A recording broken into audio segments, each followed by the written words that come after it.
বাক্সাৰ তামোলপুৰৰ নাগৰিজুলিৰ বাল্টি নদীৰ দলঙত ভয়ংকৰ পথ দুৰ্ঘটনা।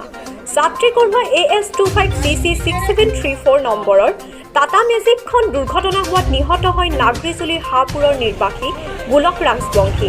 ফলত সমগ্ৰ নাগৰিজুলি অঞ্চলত শোকৰ ছাঁ পৰা পৰিলক্ষিত হৈছে। জানিব পৰা মতে যাত্ৰীবাহী টাটা মেজিক বাহনখন তামোলপুৰৰ পৰা নাগৰিজুলি অভিমুখে গৈ থকা অৱস্থাত বাল্টি নদীৰ দলঙৰ ওচৰত উক্ত ঘটনাটো সংঘটিত হয়। ইতিমধ্যে ঘটনাস্থলীত নাগৰিজুলি আৰক্ষী উপস্থিত হৈ নিহত গোলক ৰাজবংশীৰ মৃতদেহ উদ্ধাৰ কৰি নাগৰিজুলি আৰক্ষী চকীলৈ যায়। আৰক্ষীয়ে মৃত গোলক ৰাজবংশীৰ মৃতদেহ মৰণোত্তৰ পৰীক্ষাৰ বাবে মুছলপুৰলৈ অহাকালি প্ৰেৰণ কৰিব বুলি জানিবলৈ দিয়ে।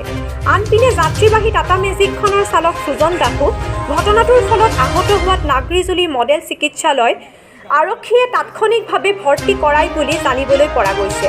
পিছত আৰক্ষীয়ে যাত্ৰীবাহী টাটা মেজিকখন জব্দ কৰি আৰক্ষী চকীলৈ লৈ যায়। এইখন মেজিকখন যাই আছিল, যাওঁতে বাল্টি নদী দলংখন পাৰ হৈ মানে নিয়ন্ত্ৰণ হেৰুৱাই মানে বাম্পাৰত ৰাইট চাইডে বাম্পাৰত খুন্দা মাৰি দিলে আৰু গোলক এটা তলত পৰি মৃত্যুবৰণ কৰিলে। গোলকৰ ঘৰ ক'ত?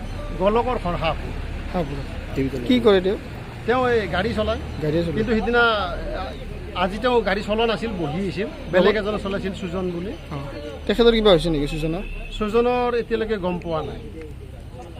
এক্সিডেণ্টটো এইখিনি জানো যে মই তামোলপুৰৰ পৰা আহি আছোঁ, ইফালৰ পৰা এইখন গাড়ী যাই আছে, যাই থকাত মোক চপাইছে, দলঙৰ ইপাৰে মোক চপাইছে। চপাওঁতে মই এক চাইড তলত নমাই দিছোঁ, তলত নমাই দিওঁতে এক চাইড মই তলত নমাই দিছোঁ, নমাই দিওঁতে পেচেণ্টাৰকেইটা কৈছে, মোৰ গাড়ীতে থকা পেচেণ্টাৰকেইটা কৈছে কি ভাইটি কি কৰা? মই বোলো বাইদেউ মই যদি চপাই নিদিওঁ, মই যদি নমাই নিদিওঁ মোক মাৰি দিবহি, এই বুলি মই নমাই দিছোঁ। এই বুলি মই এনেকৈ গুচি আহিলোঁ। গুচি আহি মই নাগৰিজুলিত গম পালোঁ যে সেইখন গাড়ী বাল্টি দলঙৰ সিপাৰে এক্সিডেণ্ট হ'ল। মাৰা গৈছে মানে আগতে চলাই আছিলে গোলকে, কিন্তু এক্সিডেণ্টৰ টাইমত সুজনে চলাই আছিলে, খালী গাড়ী গৈ আছিলে, সিহঁতে গোলকে ছাইডত বহি আছিলে, সুজনে চলাই আছিল গাড়ীখন, ঢুকালে আৰু কি। গোলকৰ এইটো ক'ত পৰিছিল মই স্পটত ডাইৰেক্ট দেখা নাই। মই মানে নাগৰিজুলিত গাড়ীত যেতিয়া গম পালোঁ, মই নাগৰিজুলিৰ পৰা গৈহে মই দেখা পাইছোঁ, মানুহজনক মই ৰাস্তাত দেখা পাইছোঁ।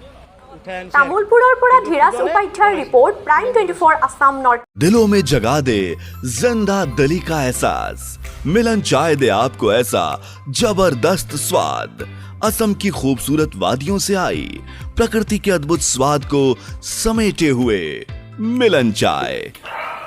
दो दिलों को मिलाना हो या रिश्ता नया बनाना हो, मिलन चाय की एक चुस्की काफी है।